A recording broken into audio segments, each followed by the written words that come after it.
Welcome to the Get Real Podcast, your high-octane boost of in the trenches, tell it like it is reality therapy for personal, business, and real estate investing success. With your hosts, powerpreneurs, Angela Thomas and Ron Phillips. It's time to get real. Hey everybody, welcome to another episode of the Get Real Podcast. I'm Angela Thomas and I'm here with Ron Phillips. Yep. Here we are. Hey, we are going to continue the topic we spoke on last time in our last episode. So if you haven't checked it out, go listen to Ron preach.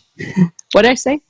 Spoke may be the wrong word. Oh, yeah. We did last time. Well, you spoke.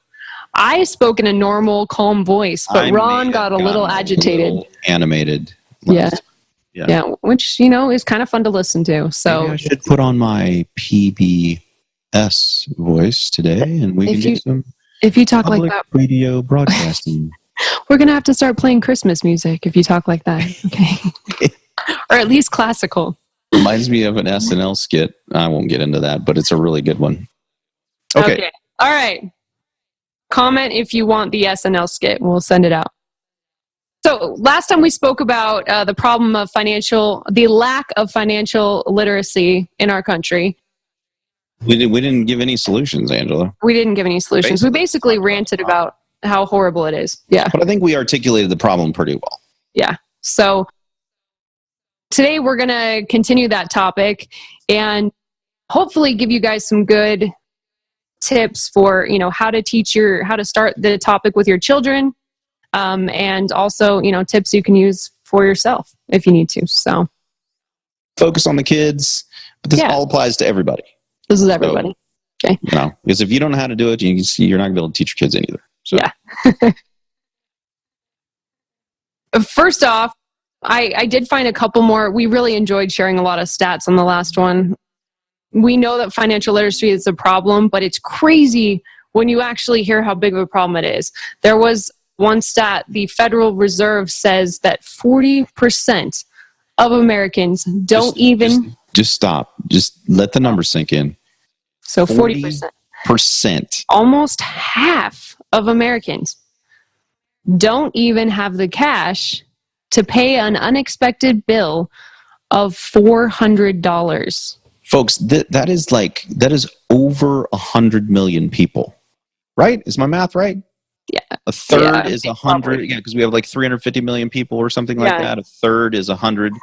Feel free to correct us if we're wrong. We're just come on. That's a lot of people. That really, really blows my mind because, $400. I mean, what happens when you have an $8,000 emergency? Yeah. If you don't have enough to cover for that, wow. So, and then, we talked about in the last episode, Americans are completely unprepared for retirement. And, it's because our children are not getting the education they need. So they're thrown out into the adult world and they just do whatever's easiest, or they get those credit cards and start spending them when they need, Yeah, if you buy something on credit when you're young, like let's say before you move out of the house, that affects your ability to move out of the house. Big time. Because if you start out with $100 payment, that's $100 less that you don't have to fund your apartment or your food or your utilities.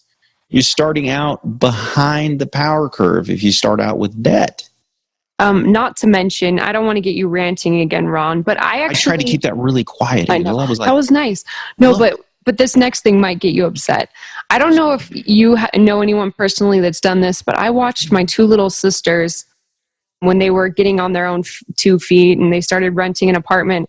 They kept taking out those payday loans. You know what those are? My gosh. Yeah. They're like 200%. And it goes up from there. Interest. And this is what This is what I was talking about last time. So we really should get into solutions. I know. Sorry. Guys, you have listen. you cannot, nothing is ever so bad, but that a payday loan won't make it worse. Oh, yeah.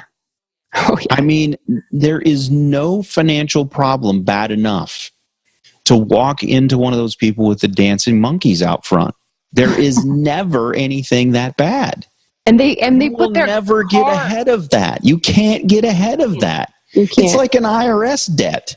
It's horrible. I mean, people get the little payment plan with the IRS, and they think it actually you can pay the minimum payments on the IRS plan, and you're going to get out of it. No, because the IRS is just like the dancing monkey place, except for they can put you in jail. That's the only difference. Yeah. Well, people I know had to put their car up for collateral. So, I mean, it's not funny. Those places should all be shut down. They're horrible. So I just had to mention that. We can move on. Those make me sick. The whole point here is, Americans are grossly undereducated on money and money management, financial literacy, and it's a problem. We also read in this article that parents are more comfortable, I think this is crazy, talking about religions, politics, sex, drugs, than they are talking to their kids about money. And why is that? And I don't know, but I'm just going to say that, that they don't talk about that stuff either. So if that's easier... That's easier, though. I didn't say they talk about it. Then it's really bad, because that other stuff doesn't get talked about either. Yeah, so if parents are really afraid of this subject, the only thing I can think of is they don't understand it themselves. Well, that has to be it. Oh, that and politics would probably solve all of the above, right? Because the man is keeping you down. That's the answer, right? Oh, yeah. Or you think the problem, and therefore there's no reason to talk about money because they've got it all and I can't get any. That's probably how that happens. As you just talk about politics, you get all of it. All right, there you have it. I kept that pretty calm. We should call that something, the Ronism or something. Anyway. So nearly, I think you highlighted this, nearly 9 in 10 parents of 4 to 8-year-old children feel it's extremely important that kids grow up with good financial habits. And they agree that they should be the one teaching their children these habits. So why is it not happening? It's what we just said. Yeah, I just don't think I don't think they know. And the other thing is, it's kind of like this whole Facebook thing. So in business, I'm friends with a ton of business owners, right? Everybody on Facebook puts out there everything that's going great. Nobody wants to talk about the baggage that they've got. I think it's probably, I think it's safe to say that most people don't want to talk about how bad things are financially with their kids. And since we've already been over the stats that nearly everybody can't write a check for $400 for something that goes wrong, man, there'd be a lot of really bad conversations, right? But it's still important, because if you got yourself into a mess and now you have a really hard time, you need to warn your children. If you've had a payday loan and you know how horrible they are, tell your kids how bad they are. If you got into credit card debt early on in your life, tell your kids about it. They will respect the fact that you screwed up. Nobody's perfect, but they need to know these things. I just got done having a conversation with my son the other day about how when I was in the military, I charged a whole bunch of stuff at the PX when I was overseas. All really awesome stereo equipment, which was very important in my life back then. That's how you had those parties. I don't know how many speakers a guy needs in a one man apartment, one man barrack, but I had that many. Wow. And I put them all on credit. And when I got out of the military, I was still paying for them. And I told him, don't do that, man. It was really stupid. Really stupid. And for anyone out there that thinks that, your kids have this, that they think you're perfect, they don't. So it's okay. They'd rather know how you messed up. And if your mistakes can help them, why wouldn't you share that? Even if you currently messed up, right? If you just screwed something up, especially if it's affecting how you live your life, it's important. Just say it. I think I talked about this when we talked about my partnership blow up. I had to sit down with my kids. I'm like, hey, look, things are going to change. Here's how things are going to change. This is necessary. But it was good for my kids to understand going through that, because if something happens in their life, then they don't think they can still pay $200 a month for cable. Right. They don't think they can keep going out to eat. They don't think that they can keep charging their lifestyle on a credit card and hope things get better, because that's not the way it works. So when you share that experience with your kids, they learn from what's going on in your life. If you keep it all bottled up inside because you don't want to have a hard conversation with your kids, you're robbing them of the experience that they could be having, learning from either a mistake or a misfortune in your life, right? Yep. That's great advice. Awesome. Yeah, I wish my parents had shared more of their mistakes with me earlier, because I feel like they're just sharing them all now, and I'm 33, and it would have helped me to know them before I did the same that thing. Happened to me too. Yeah. Yeah, and this is how I fixed it. Well, thanks. I just did the same thing. But no, I'm just kidding. My parents are great. But shout out to my parents. They actually did tell me, don't charge crap. And then I went and did it anyway. Right? Oh, well, at least you knew not to. So. I knew that it was stupid, and I did it anyway. So I told my son, we'll see if he's smarter than me or if he's, as dumb as I was. So can only hope. Yeah, that's all you can do, as long as they know. That's the best you can do. So, all right. So we're going to go through some things here real quick that you can teach your kids or apply in your own life. And hopefully this will help somebody. Yeah. So first one is to invest early and in the right things. And if you're 55, that ship sailed. But, yeah. Better late than never. If you're 50 or older and just starting, it's going to be a little rougher, which is why we said early and in the right things. I mean, there's still hope for you, but if you're 50, if you're 50 and you messed it up, tell your children what we're getting ready to tell you so that they don't mess it up. And this is an interesting one, because you're actually teaching them how to spend their money correctly. I mean, you're spending it on something that's going to make you more money instead of a car or stereo equipment like Ron and I did. So I think we underestimate how excited young people can become about investments.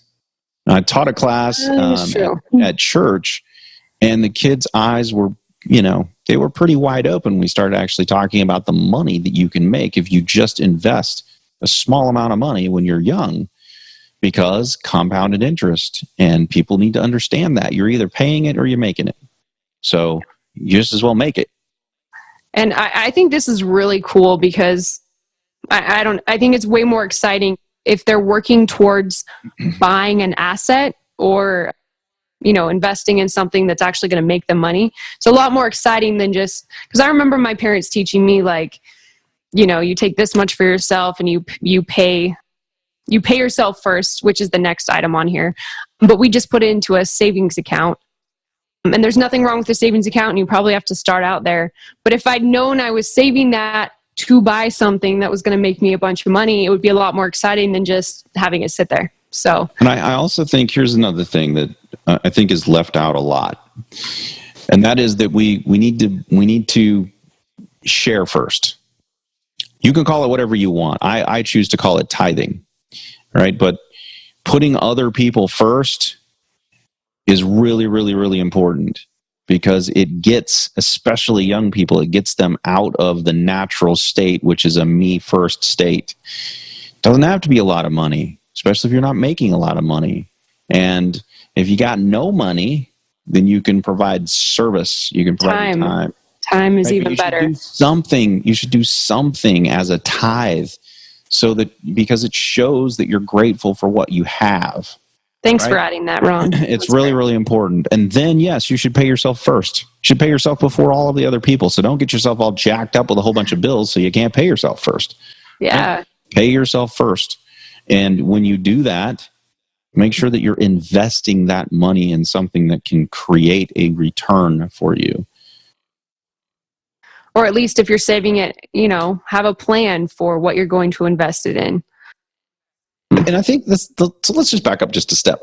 It's also important that people know, especially kids know, that you don't go to your job and you save money and then you invest it all. That's almost, not quite, it's good, but that's almost as bad as spending all of your money on other stuff, because then you don't have your money, right? You have to have some money sitting there for emergencies. Oh, yeah. So like $400. Just an emergency fund, and it should be at least 3 months of your expenses, but 6 months would be better, and a year would even be best, right?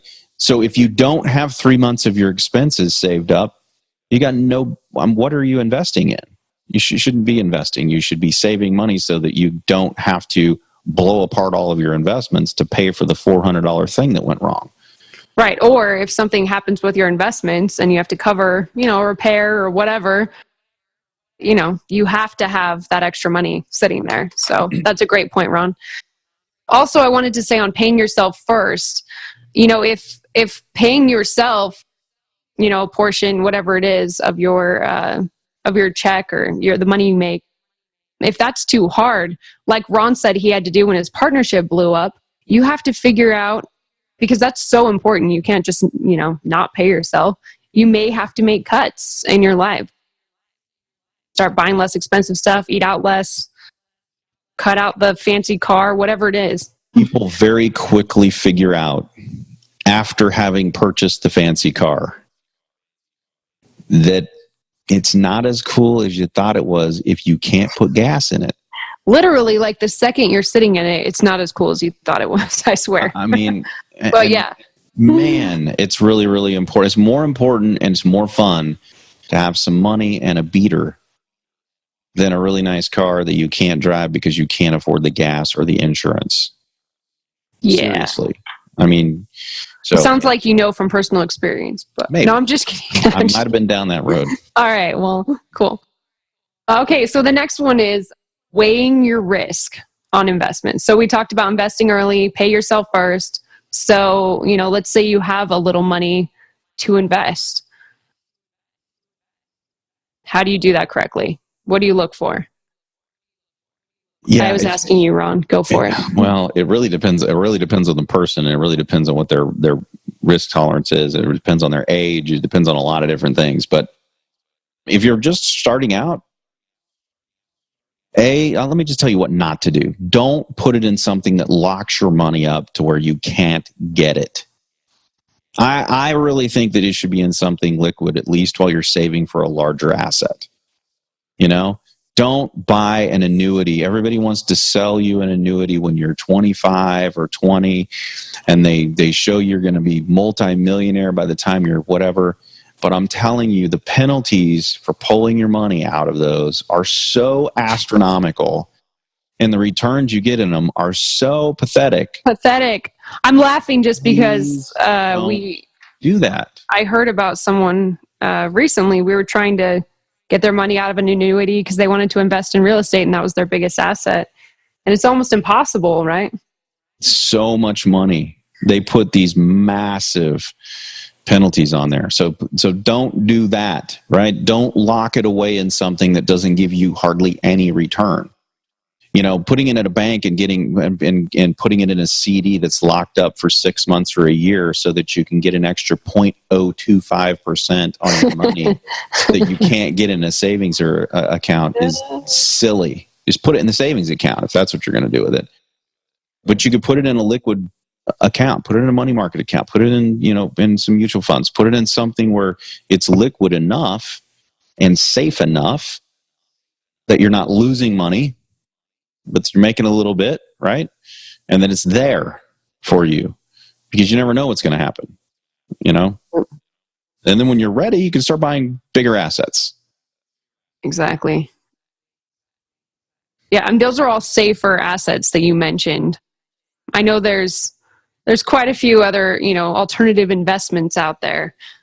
That's a completely different. We could do a whole other episode on that if you like. I know, and I mean the only thing I would say with that is, it's kind of like it is gambling.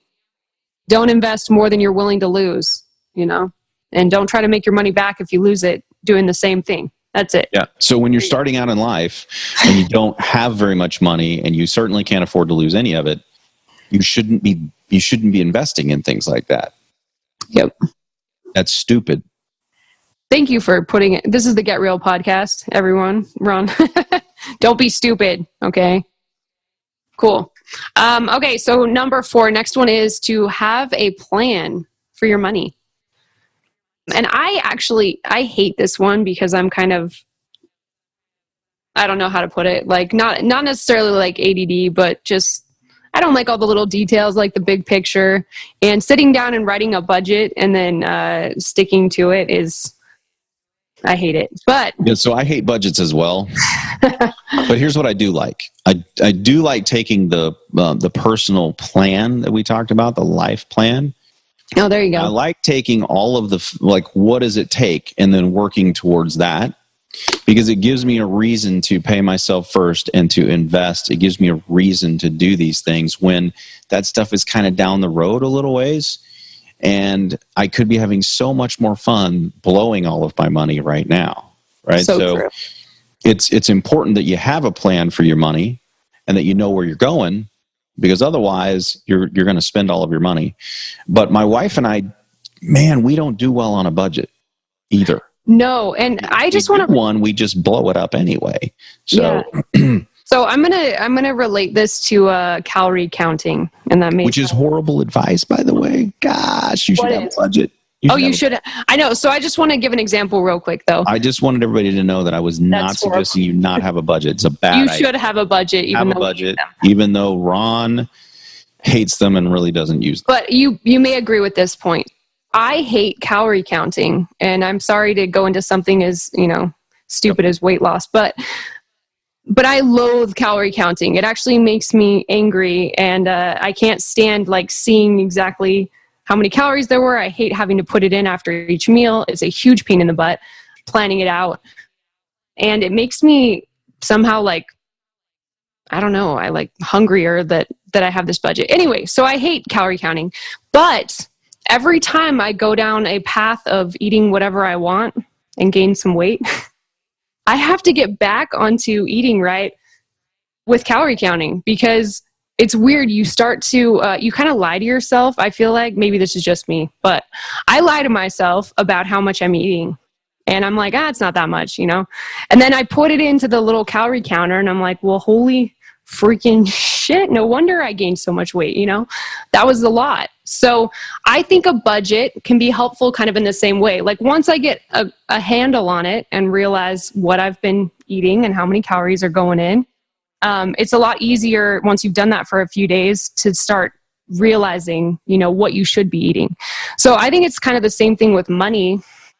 If you write out a budget, you realize where all your money's going and you track it for a little while, it'll kind of like readjust you and get you on the right path. Now, so I don't even think you have to do it long term, and that might be terrible advice as well. But I think it's really, really terrible advice, everybody.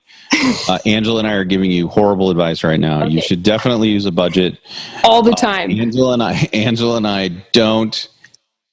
That doesn't mean you should. That's my disclaimer. Okay. But I actually said to do it for a little while. Definitely. Make sure you know what's happening. Yes. Okay? Yeah. Yes. So, all right. So that was not horrible advice. As we say, not as we do on this particular one. Yes. Okay. But that one is really important because a lot of people don't realize, just like with the calories, they don't realize how much money is actually going out. Yeah, I mean, do it for a month. Yeah. And for this one, if you really don't understand where your money's going, Dave Ramsey actually has a really good plan on this. Take all of your money that you got for the month and put it into cash. Because I guarantee you, if you have a wad of cash and that's all you've got, something mentally switches when you have to give people dollar bills. I don't know what it is, but you can clearly see you're running out of them. And if you're using a credit card, you cannot clearly see that you are spending more of them. No, and you can't turn your limit into cash. So if you are constantly upside down every month and you're not on your plan, it's super easy. Just take your check, cash the whole freaking thing, and except for what you got to pay your online bills with. Please don't do that, right? But pay all your online bills and then take the extra money and put it in cash. And that's all you get. And really quickly, you're going to go, oh, I probably need a budget. Mm-hmm. It's the third week and I'm out of dollar bills now. Right? And no pulling out the credit card on the third week. So really, it is really, really important to understand where your money is going. And so the idea is, in my mind, always make more money so that then I don't have to care. Yeah, that's the goal, right? But if you're not to the place where you've made enough money that you can not care a little bit, then you should definitely be using a budget and know where your money is going, because the only way to get to the point where you have enough money that you can care a little bit less is by treating your money very, very well. Using a budget and doing the things that we've already talked about. Having a plan, working your plan, all that good stuff. Yep. Okay, on to our favorite one. So just to recap, the last four were invest early and in the right things, pay yourself first, weigh the risk of any investments, have a money plan at all times. Before we get into the last one, on every single one of these, you got to sit down and you got to go through this with your kids so that they understand what each one of these things are. Okay, help them create a plan. This is one of the coolest things I did with my daughter before she moved out, is actually try to make a budget. So she understood, I'm moving into an apartment. I know that my payment's going to be whatever, $650, $700 a month, $1,000 a month, whatever it is. Well, what else is there? Do they know? Do they know that they have to pay electric and gas? And do they know that stuff? Do they know how much food is going to cost? Do they know where they're going to get their food? Because if they're eating out every meal, it's going to cost a fortune. Even things like, I remember with your daughter, like, whose name are the bills in? Yes. Oh my gosh. My credit got screwed up because I let the bills be in a roommate's name. Thank you. So this is really important stuff when you start. We take it for granted as adults because we've been doing this for so many years that our kids, when they move out, are going to understand all of the different things that come up, right? If I get a dog, what does that mean? They just love you. They're easy. What does that mean? They're cute and lovable and huggable, but they drive how you much insane. money when they get sick do you have to spend taking them to the vet, right? All of these things, they need to think through all of this stuff. And it is our responsibility as parents to help them understand that stuff before they move out. And so that they understand how to do all of that stuff, plus pay themselves first, plus save, plus tithe, plus do all of that other stuff, right? Yep. And that's a big, big deal. If you've never done it before, it's really, really, it's hard to grasp all of that stuff. So really, really important. Before the salesperson comes to their door and talks to them and sells them an annuity, it's important to have the conversation with them.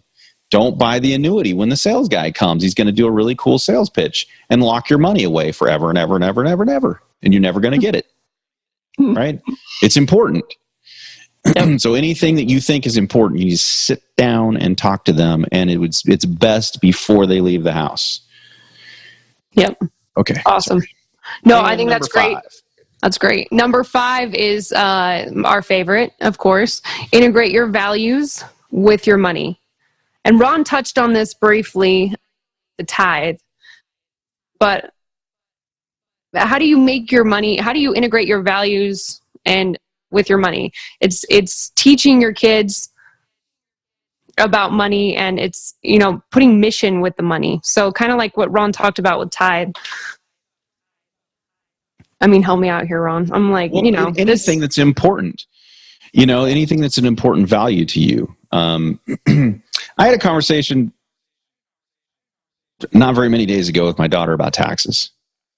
And this is a big deal right now because it's a political season and everybody's talking about taxes and how the rich don't pay their fair share and how, you name it. We're talking about taxes, right?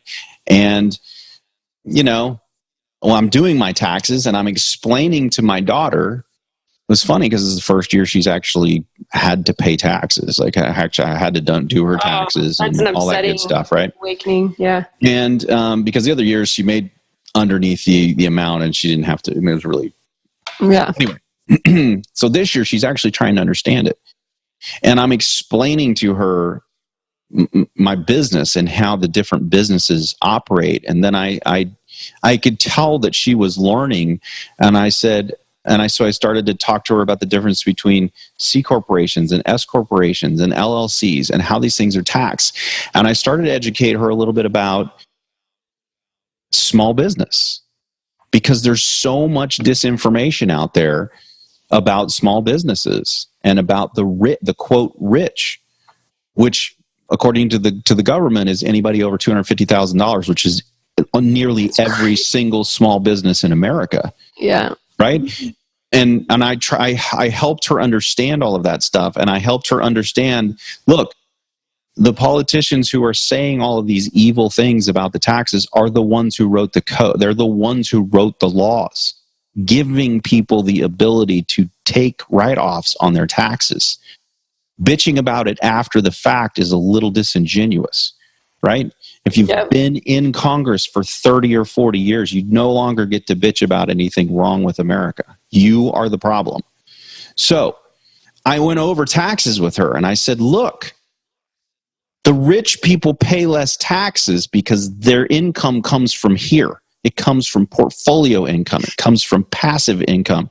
It doesn't come from earned income. So you need to figure out how to get yourself from earned income over here to where the taxes are smaller. The faster you can draw a line from over here to over here, the less taxes you're going to pay. And we did a segment before about the effect of taxes on your wealth. Yes, we did. And it affects everybody. Mm-hmm. It's an important conversation to have with your kid. If you don't understand that yourself, you need to get educated about it, because it is robbing you of your ability. It's theft.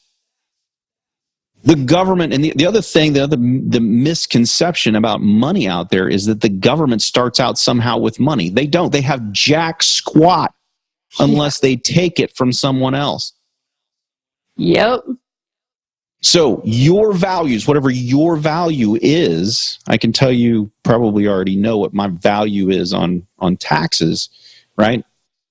I pay my share and I don't pay a freaking cent more than that. And I was explaining that to my daughter, and I was explaining that in a way that she could explain it to her friends who have no freaking clue about how businesses operate. The whole picture. Give them the whole picture.